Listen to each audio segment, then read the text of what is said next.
Hello there, welcome to the Talking City podcast coming to you from the Manchester Evening News. My name is Joe Bray, joined by Tyrone Marshall today. And today we're talking Wolves in the Premier League on Saturday. But because we've not had a midweek game, we were thinking, what can we sort of talk about? Because we've covered the weekend's game on Monday's podcast. So we're going to talk a couple of bit of wider issues that we don't normally get the chance to discuss, a bit of player of the year talk, a bit of just how good has Phil Foden been this year. But firstly, City are on course for a double-double, but because it's not a double treble, it doesn't feel like the talk is the same as it was last season.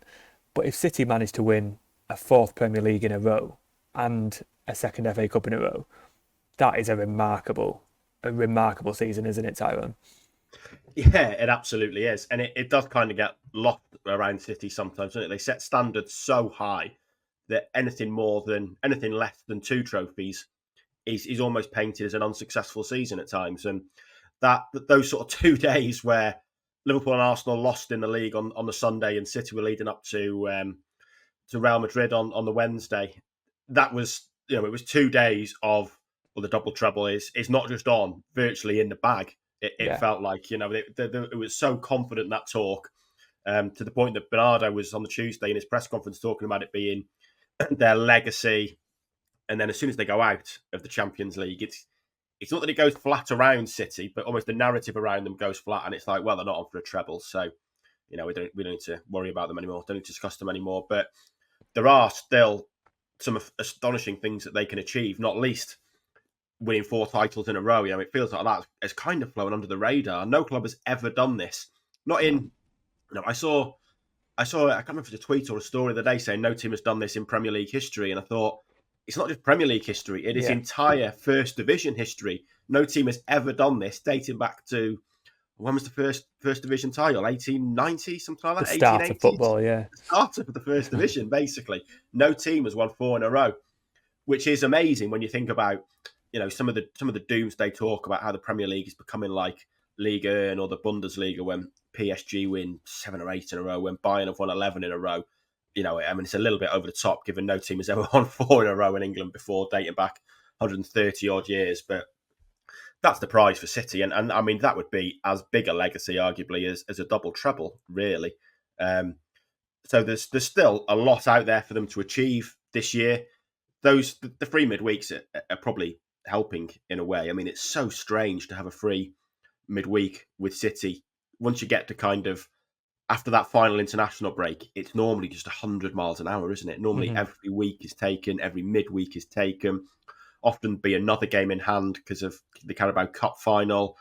And to have not just one free midweek, but two, basically, during these Champions League semi-final weeks is very unusual for City. It does feel slightly slower paced, but there is also a huge amount left to achieve over the final few weeks of the season. I think even if that maybe unrealistic dream of a double treble has gone. And I mean, they said last season that a treble is so impressive because only one team's ever done it before, and it's not a normal thing to do. And to win two in a row is even harder. But I think City always approach it as the league is the priority because it's the most games, and you've got to be the best team over 38 games. You want the FA Cup. The Carabao Cup would be nice. I think City used that to get used to winning in the past, and then in the last couple of years, maybe they've had their eyes on bigger and better things in the Champions League.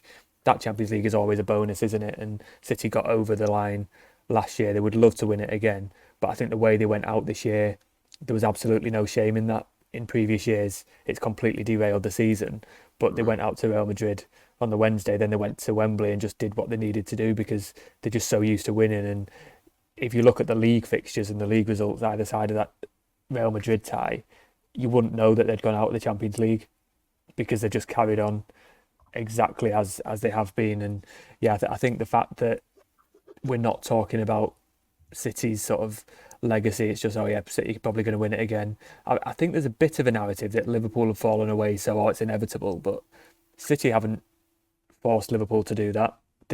City are there. Liverpool know that they can't slip up, and that adds pressure. But just because it's not a three-horse title race anymore doesn't take away what City have done to be there. And we could probably have a discussion of, is this City's best team in recent years. It's probably not as good as last year's, but they've still managed to find a way to win. The injuries they've had has made them have to just tweak the tactics a little bit and find new systems. And Guardiola's very rarely been able to play his best side where everyone is fit and everyone is in form, not just fit, but completely match fit and playing well. And, if he's had to play John Stones, for example, Stones has been coming back after a big injury. De Bruyne has only in the last couple of weeks, I think, shown that he's completely over that injury. Haaland's been in and out. And I do think this is one of the more impressive title chases that City have had. If they get over the line, great. If they don't, then they will probably point to the fact that this is how hard it is to win the Premier League. We've been saying this for ages. It's not inevitable that we pick Arsenal and Liverpool every season. But yeah, I think the fact that nobody has won 4 in a row, that would be as impressive as anything Guardiola has done. And I think that is really what they're aiming for. And they know that 4 wins out of 4 wins them the title. It's one of them where, because of the Champions League, it does feel like I don't know how to phrase the question, but it feels like the narrative has changed. People have just turned their backs on City now because they're not going to win the Champions League again. Have they set the standards too high, do you think? Yeah, I think arguably they have. And I do kind of get the Champions League thing. It is where you measure the best teams.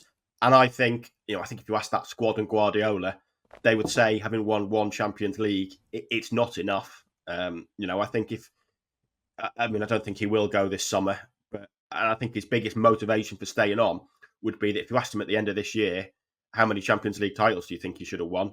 He'd be saying 2 or 3, definitely not 1. I think that is unders, I think, for this City era. I think most people would probably agree with that. As good as it was to win it last year, as memorable as it was, being the treble, they should have won it more often. I think they have been the best team in Europe for probably 4 or 5 years now. I mean, they should have beaten Chelsea. They should have beaten Chelsea. Got to the final the year after, exactly, before they threw it away against Real Madrid. Totally, yeah, totally. So I do think that they don't need another Champions League, but I think Guardiola will desperately want another Champions League. But that doesn't distract from the bread and butter, and Guardiola does always say the league is the ultimate test, really. They've had harder tests this year.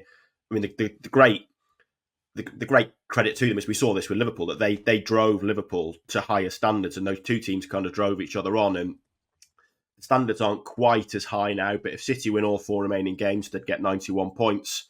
Arsenal could win all 3 and get 89.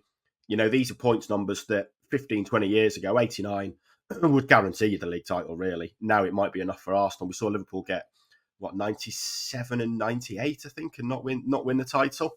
So these are astronomical standards that City is setting. Barring a penalty shootout defeat, they've still not lost a game since December the 6th. It's an amazing turnaround. And this is something we'll probably come on to when we discuss player of the season as well. But you're right, this isn't a vintage City season by any metric. I mean, if you ask what City's best win this season, you'd probably say between 3, I think, which is the 1-0 win away at Tottenham in the FA Cup, the 1-0 win against Chelsea in the FA Cup semi-final because of the circumstances, and the 4-1 against Villa. Beyond that, I mean, you could maybe put in the derbies in there and winning at Old Trafford, which is always special, and to win at Old Trafford in the way they did. But United have been terrible this year and they could easily finish 8th still. So, maybe you put the 3-0 derby win in there as well, just for for the prestige and the glamour of winning a derby. But I mean, Bournemouth won 3-0 at Old Trafford this year as well. Brighton won 3-1 at Old Trafford. Burnley got a 1-1 draw there at the weekend and probably should have won. So it's not the kind of achievement it necessarily always is. So they haven't had one of those. You look at the back end of last season, week after week, especially at the Etihad, there was unbelievable performances and statement wins. 4-1 against Arsenal, 4-1 against Liverpool, all right, a weaker Liverpool, but 4-0 against Real, 3-0 against Bayern. Just so many stunning results. Whereas this year, like I say, that there hasn't been that single result where you look at it and you say, wow, what a big win against a big team that was. Well, that's it. They haven't beaten the big teams. I think Villa is the only one in the top 4 that they've beaten, and they were really bad in the reverse fixture at Villa Park. They've two draws, well, a draw and a defeat against Arsenal, two draws against Liverpool. Like you say, the United ones are the only ones against the big six in the Premier League that they've won. So no, I agree with you there that they've done this while not producing those big moments in the Champions League. Yeah, the Bernabeu game 3-3, brilliant, but they still didn't win it. Mm. It was they did everything in the home game, but they just didn't do enough to get over the line. So the fact that they're still there, and I think we also forget, like you say, that unbeaten run since that Villa game at Villa Park in December. It's just ridiculous, isn't it? The fact that they're just not lost. They might not have won those bigger games, but they've drawn them and they've kept in touch and they've done what they needed to do. And if they win this title, it's 6 titles in 7 years. And I don't know exactly Alex Ferguson's record. His record won't be beaten, but that is in sort of a shorter space of time. That's got to be on a par with the dominance that United had just in a sort of truncated period. And we've got on our notes here written that they won a domestic treble in that time. They won a European treble, and now they could win a domestic double as well as a Club World Cup and a Super Cup, which are smaller tournaments, but you've still got to win them. You've got to win the Champions League to get there. And that Club World Cup was a really awkward time in the season. They weren't playing very well. They had to go all the way to Saudi Arabia. They had some injuries. Haaland didn't play, and it wasn't the first choice City side, and they won. But I think being together really got them in a sort of in a mindset where they became the world champions. They had that status that they've been craving for so long, and then they've brought it back, and they've not really looked back. And I think we're sort of expecting that they will do it, aren't we? Because 5 wins from 5, they've won so many games up until this point. I do think the game at Tottenham will be very tricky, but Tottenham did look like they're running out of steam a little bit against Chelsea last night. So, and I think, like you say, I agree that win in the FA Cup at Tottenham was one of the biggest of the seasons, just to break that duck of never scoring at that stadium. So that could really, really help them in the title race, because I think we could have predicted that this game was almost certainly going to be in the last week. So they needed to, if they'd gone to Tottenham in the last week, having never scored there and never won, it would have been a completely different story to how we're judging the title race now, I think, as well. But it's just remarkable consistency. And yeah, they've got an FA Cup final. Last year, Manchester United, I think, was the game that City fans were fearing the most. I think that's fair to say. I think they were confident in the Champions League. I think they knew what they had to do in the Premier League. But knowing that it was United at Wembley, for whatever faults United have, that they could stop the treble, I think that was the one that they would want to win as a one-off game more than any. And obviously they did, and it was brilliant. And Gundogan scores after 12 seconds, and they don't really look back. But it feels a little bit different with United this year, doesn't it? Because it's not like it's the first ever derby final. They've been there, they've done that, they've completely dominated them twice this season. So we're kind of looking at that thinking City are overwhelming favourites, where last year it was a bit more equal. Is that fair? Yeah, it was, and I think there was a lot of nerves about last year. I was just talking the last segment about how some of those statement performances at the end of the season, but both cup finals were nervy, really, weren't they? I know Gundogan scored so early in the FA Cup final, and City were fairly comfortable that day, and United didn't play particularly well, but it was still tight. It was 1-1 for a while, even at 2-1. You never know what's going to happen. United did come close to scoring towards the end. The Champions League final was really nervy. I've never been at a game that you felt more nervous watching it. The nerves on the pitch kind of transmitted around the whole stadium. You could just sense what it meant to the players. And I think there'll be less of that this year.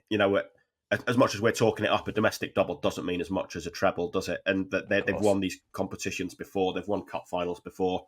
So if they go to Wembley having won the title, I think they'll maybe feel a bit freer to turn in a better performance in the cup final. Like we're saying, it's a bit of a shambolic United at the moment. So you would like to think they can go there and really, turn on the show. I mean, you look at the 2 games this season, it's 6-1 on aggregate, and it probably should have been 8-9, 10-1, really. So I think they'll probably play with a few less nerves headed into the final weeks of the season now, because that prize, as good as it is, it isn't the same as a domestic treble. And you're absolutely right about the Tottenham game. We're saying that's probably their best win of the season.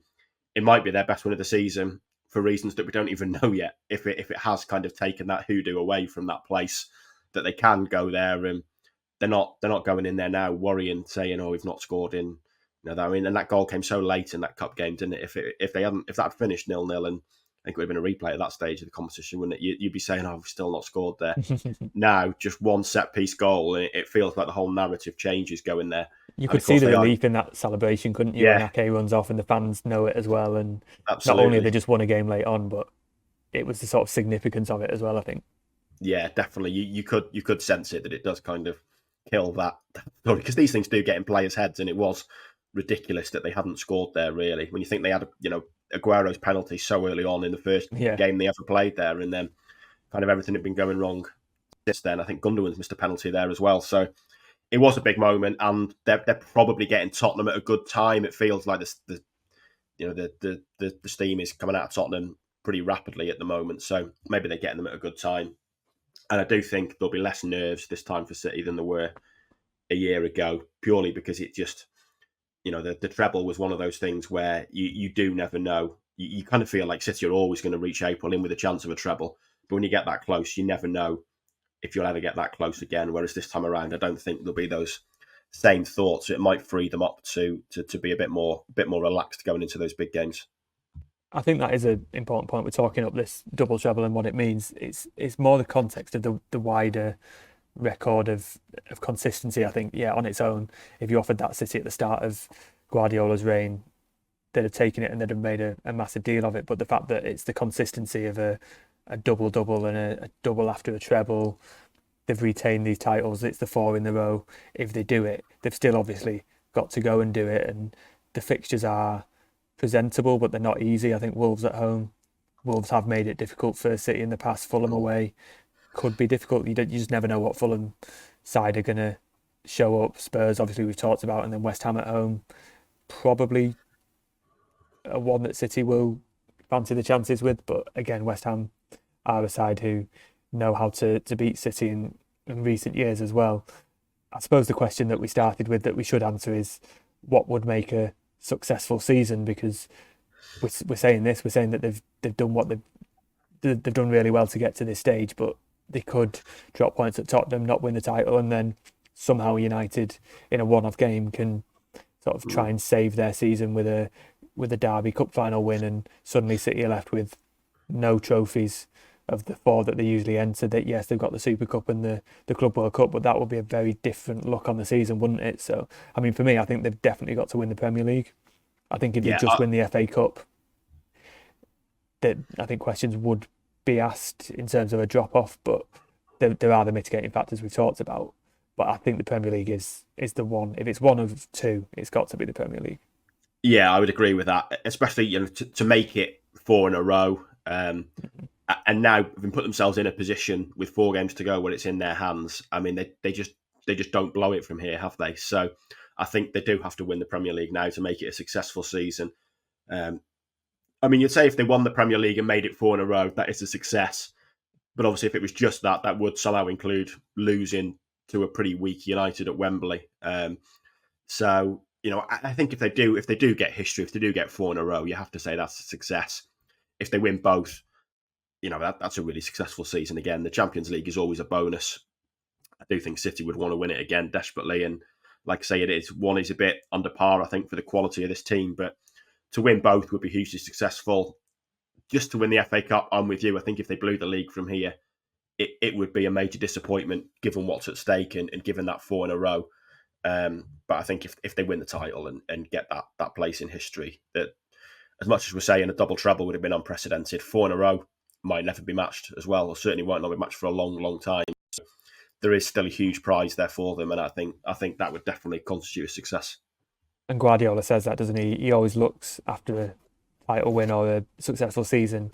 Is the hunger still there? And he's clearly seen that. I also think the Champions League, the manner of the exit, makes everything a bit better, because it was, they did everything. They lost on penalties. It happens. It wasn't like they conceded 2 goals or 3 goals in injury time at Real Madrid last time, or all the painful ones that City fans won't want us to remind them about. It was an honourable exit, so it means Noble that exit. if you can do a double and lose to Real Madrid, who probably will go on and win the tournament, it's probably a bit more acceptable, and then they can try and go again in what could be Guardiola's last season in 24-25. Simon, our colleague, suggested this topic, so I will ask him on Monday if he agrees with us or not after taking his idea and running with it while he's not here. But we'll be back after a short break, and we'll be discussing Phil Foden and if he has any competition for Player of the Year.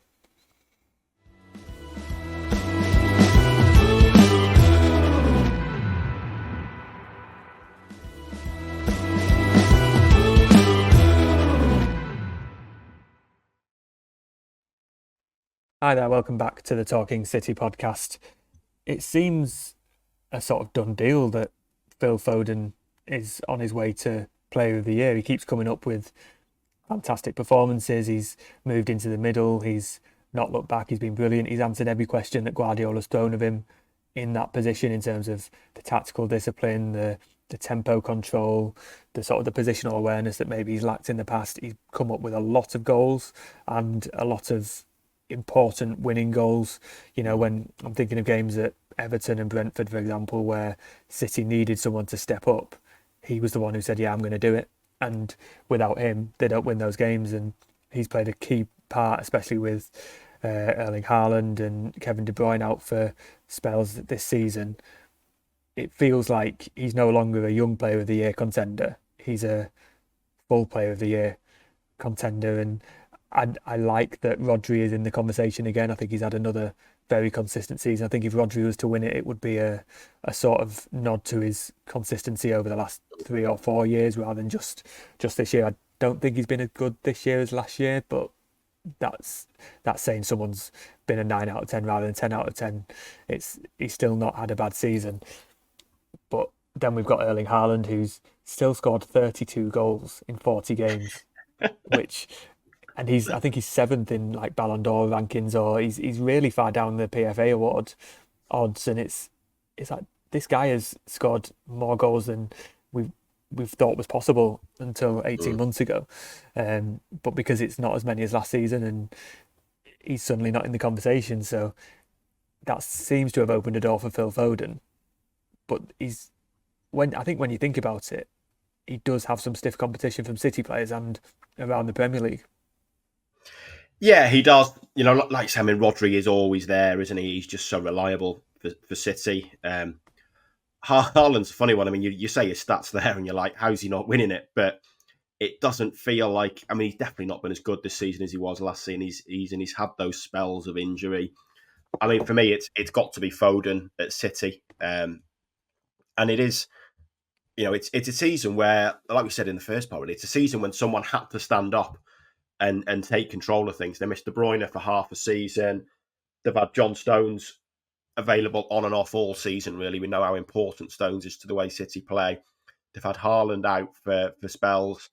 They needed someone just to take a grip of the season and say, right, I'm gonna be the main man. And Foden has done it. I think it's clear he's taken a huge step forward this year. You know, he was a phenomenal player last season, a phenomenal player the year before that, but it was telling that he was, when we reached this stage of the season, he was never in that team, really. And this time last year, he wasn't in the team.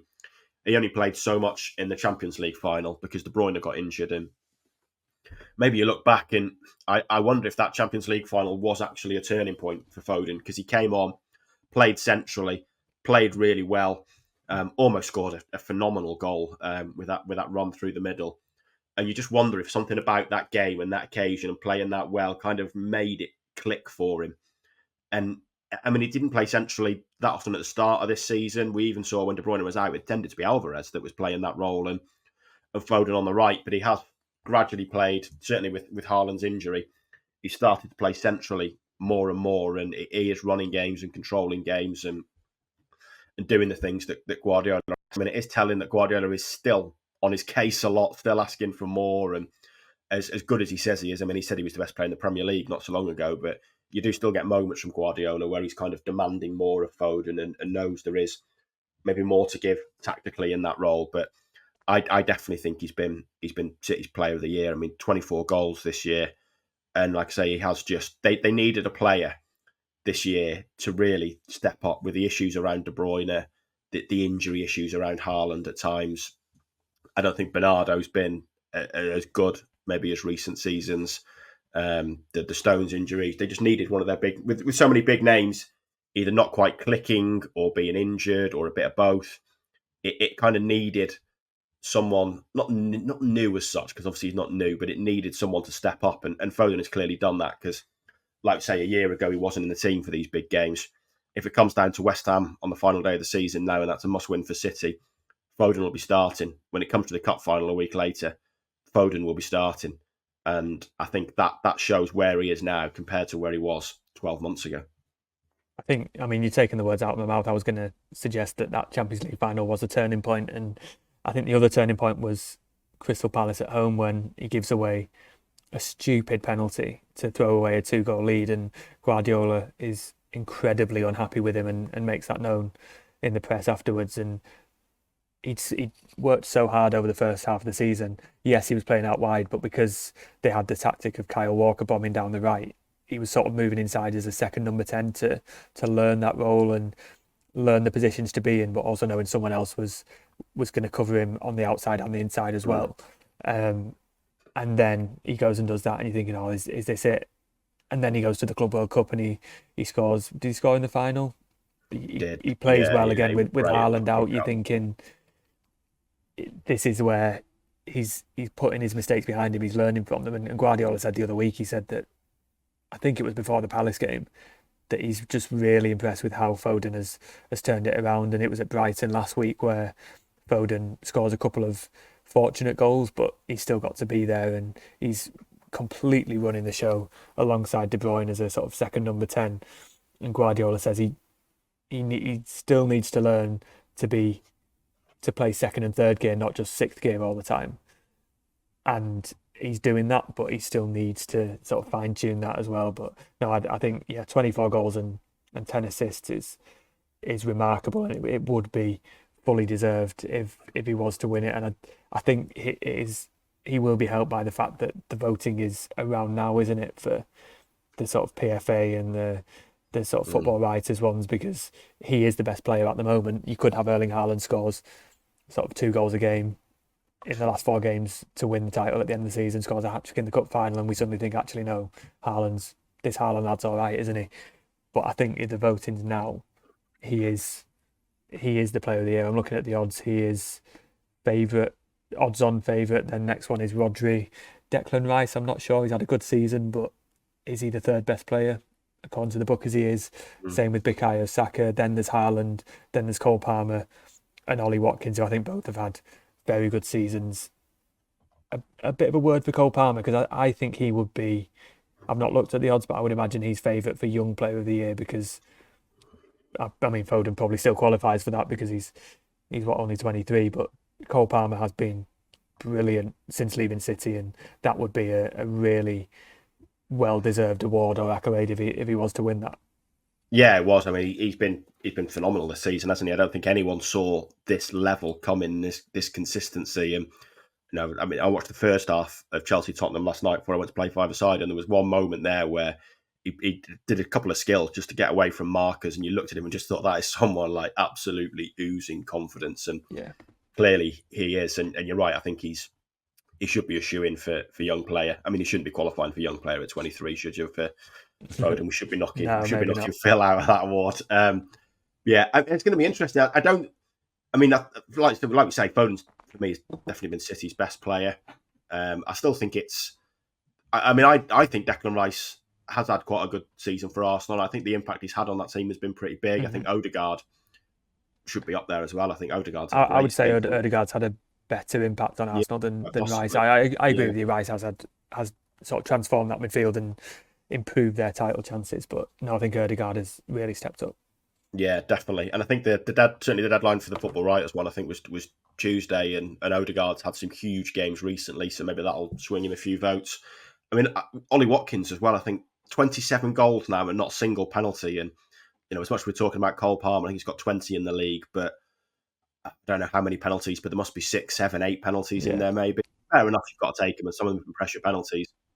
But for a striker like Ollie Watkins in a team like Villa, who've had a great season, but still clearly overperforming, to score 27 goals without a single penalty, I think nod to Ollie Watkins. That is a phenomenal return, and it's a great return for a player who has had that kind of journey where he's been at Exeter, he's probably played in every division. I'm guessing in professional system in England.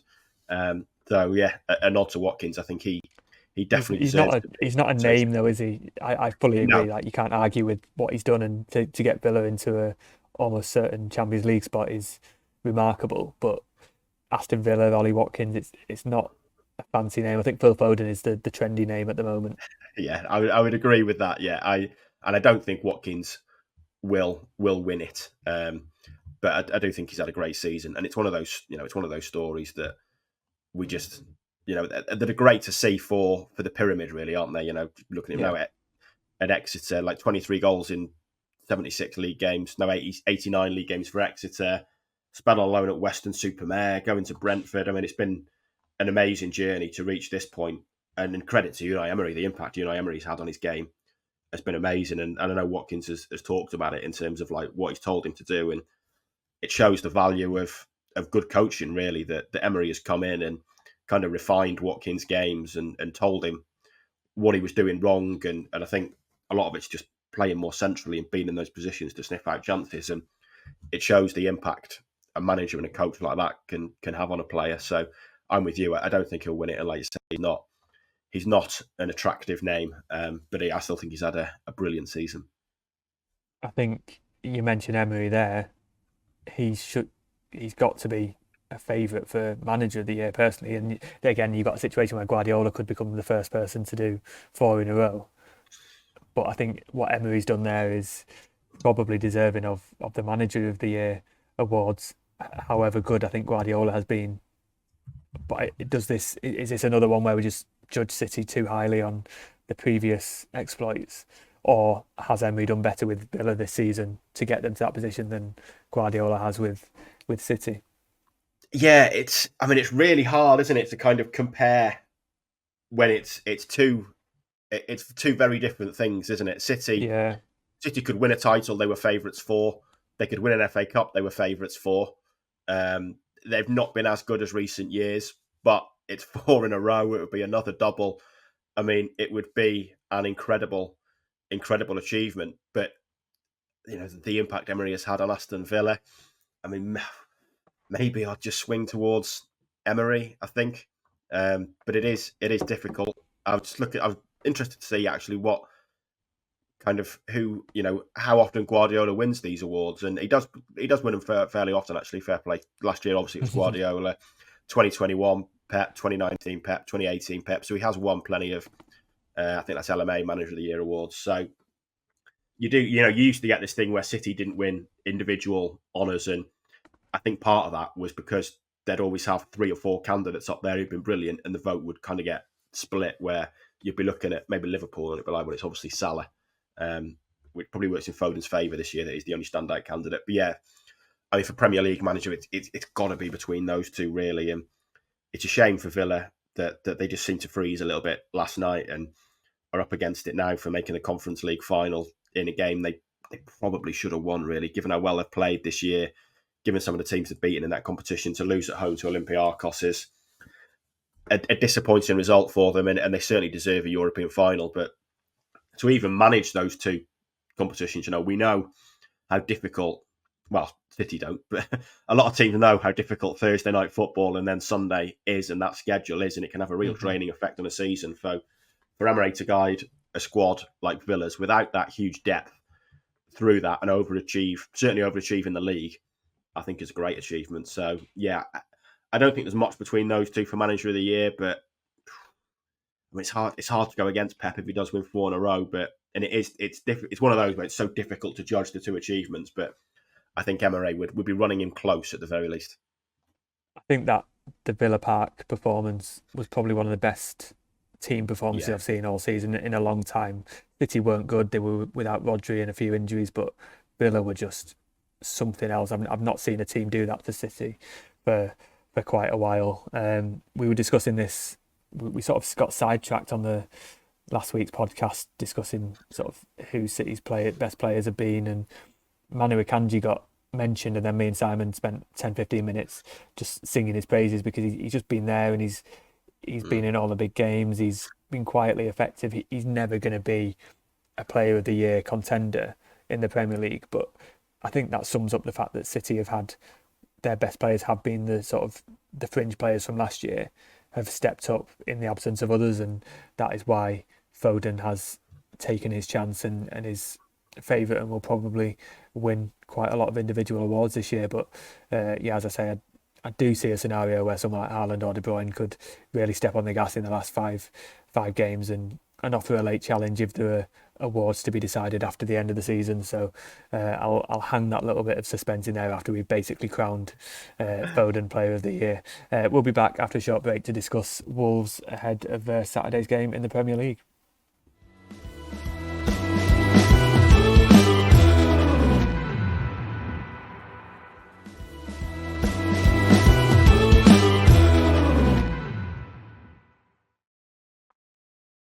Welcome back to the Talking City podcast. Before we get into the fixture at the Etihad on Saturday, it will be the only event in the area. There will be no Rodrigo versus Rodrigo clash because of the ongoing shambles at the Co-op Live. It feels like a bit of a blessing in disguise purely for the fact that there was a scenario where you could have 55,000 football fans leaving the Etihad when 25,000 young pop fans are going into the Co-op Live.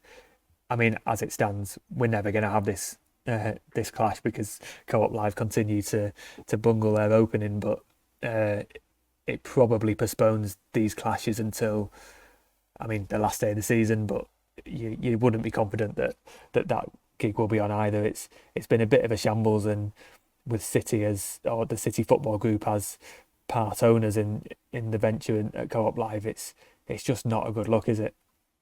No, it's not a great look. It's been a bit of a disaster all round, hasn't it? With the bungled openings, obviously I think was it the chief executive or the director maybe who had to quit after kind of angering every minor music venue in Manchester with his comments.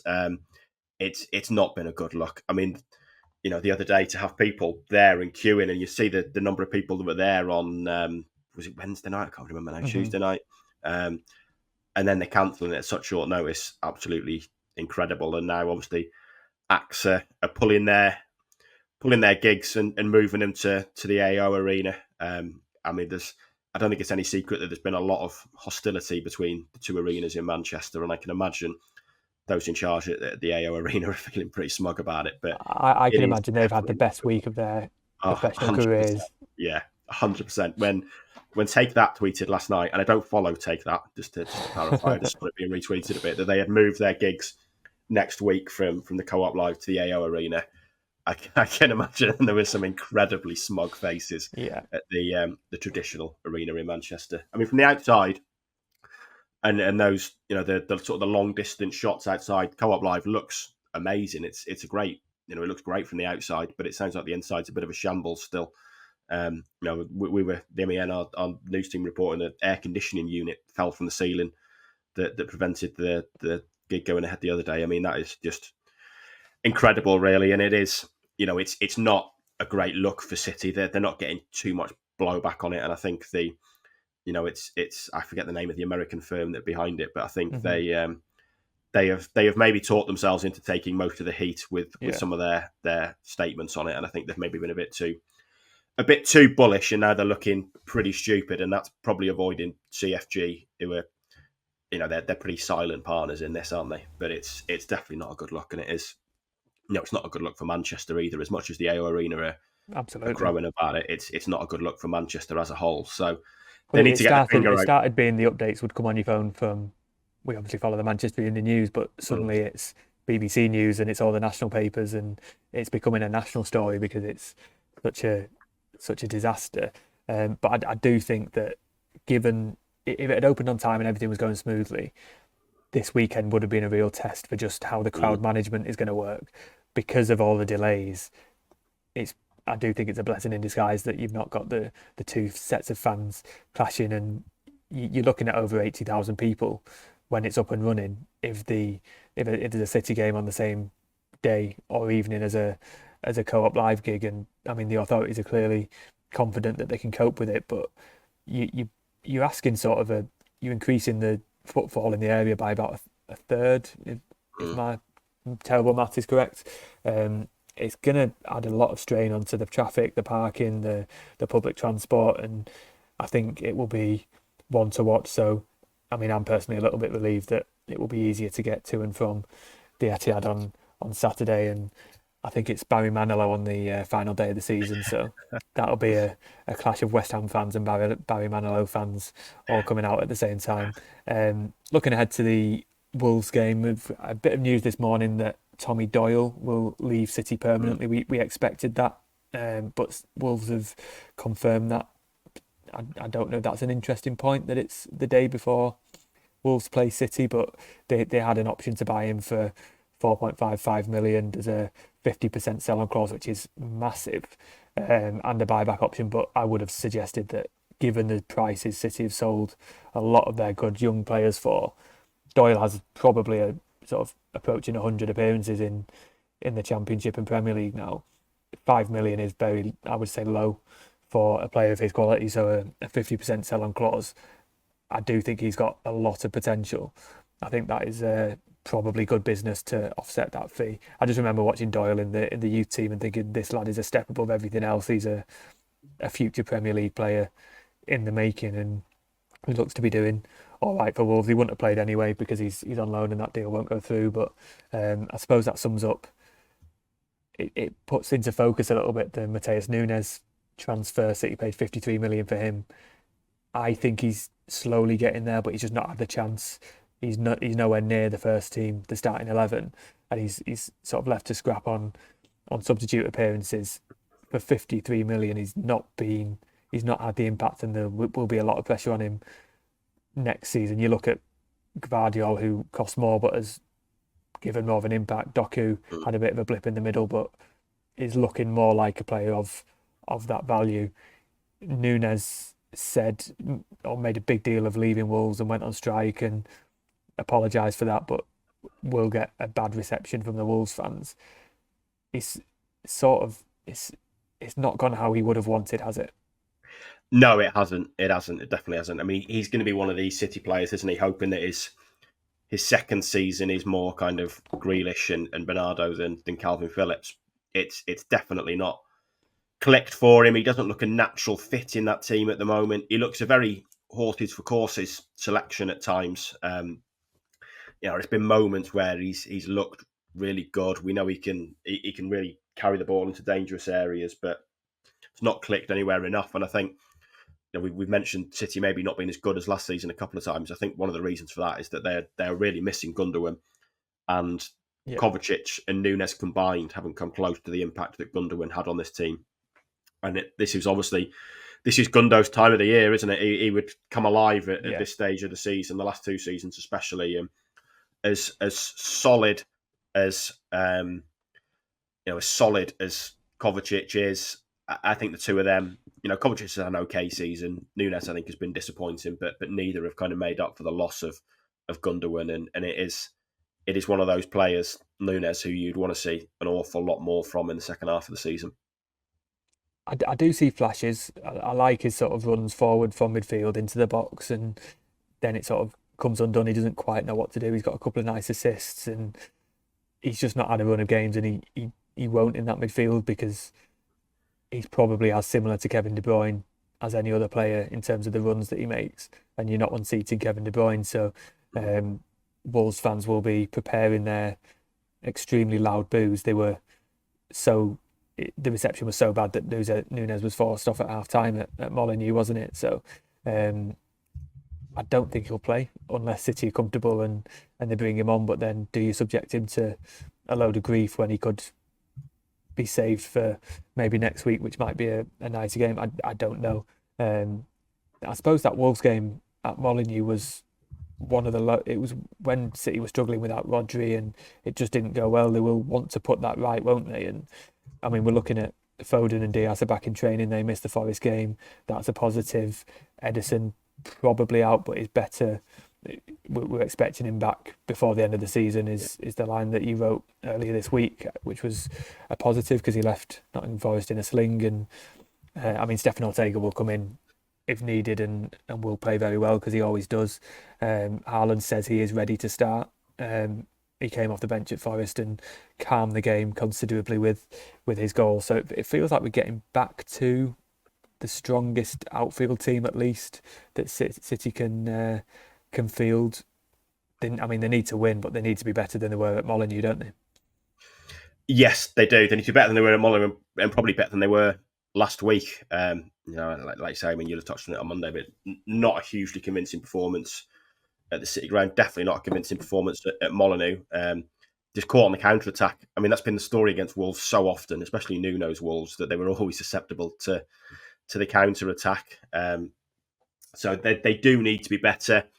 They have got a pretty strong team now. There's, like I say, I mean, Ortega's been great recently. I don't think there's a huge drop-off from him and Ederson.